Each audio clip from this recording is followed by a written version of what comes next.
નમસ્કાર. આજના વિડીયોમાં વ્યક્તિગત આવાસ યોજના 2025 વિશે માહિતી મેળવીએ.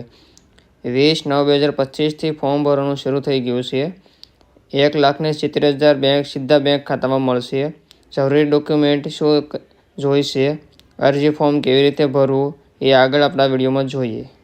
પ્રધાનમંત્રી આવાસ યોજના પહેલા કેટલી સહાય અને હવે કેટલી કોને મળશે? આ લાભકલો થયો વધારો. શૂન્ય કુલ સહાયમાંથી 98,000 રાજ્ય સરકાર આપશે અને 72,000 રૂપિયા કેન્દ્ર સરકારના ભંડોળમાંથી મળશે.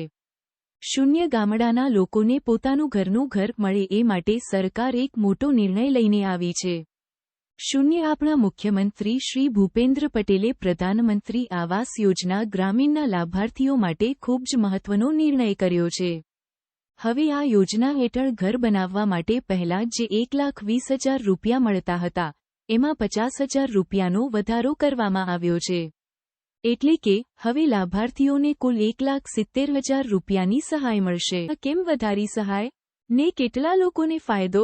શૂન્ય ગ્રામ વિકાસ મંત્રી શ્રી રાઘવજી પટેલે આ નિર્ણયની વિગતો આપતા કીધું કે ગામડાઓમાં મકાન બનાવવાનો સામાન જેમ કે રેતી, કપચી, સિમેન્ટ ને સ્ટીલના ભાવ ખૂબ વધ્યા છે.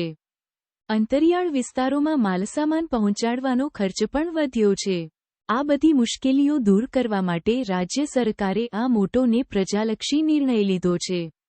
કોપીરાઇટ વર્ષ 2025થી 26ના બજેટમાં આ વધારાની સહાય ચૂકવવા માટે 1,10,000 લાભાર્થીઓનો લક્ષ્યાંક રાખ્યો છે ને એ માટે 550 રૂપિયા કરોડની મોટી જોગવાઈ પણ કરી છે.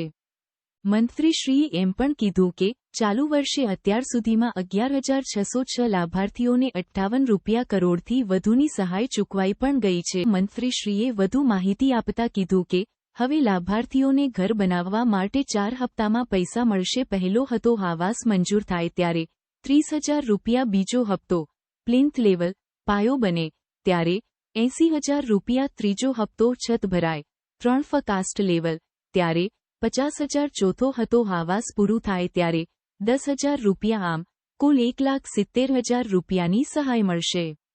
આમાંથી 98,000 રૂપિયાની સહાય રાજ્ય સરકાર આપશે ને 72,000 રૂપિયા કેન્દ્ર સરકારના ભંડોળમાંથી મળશે. મંત્રીશ્રીનું કહેવું છે કે આ વધારાની સહાયથી ગામડાના લોકોને ઘર બનાવતી વખતે પૈસાની તકલીફ નહીં પડે ને ઘરનું કામ ઝડપથી પૂરું થઈ જશે. આ નિર્ણય વિકસિત ગુજરાતના સંકલ્પને સાકાર કરવામાં ને ગામડાઓને સમૃદ્ધ બનાવવામાં ખૂબ જ મદદરૂપ. વર્ષ 2025થી 26માં તારીખ 20 સપ્ટેમ્બર 2025, 20 સપ્ટેમ્બર થી લઈને 20 ઓક્ટોબર 2025, 20 ઓક્ટોબર સુધી ઓનલાઈન અરજી કરવાની રહેશે.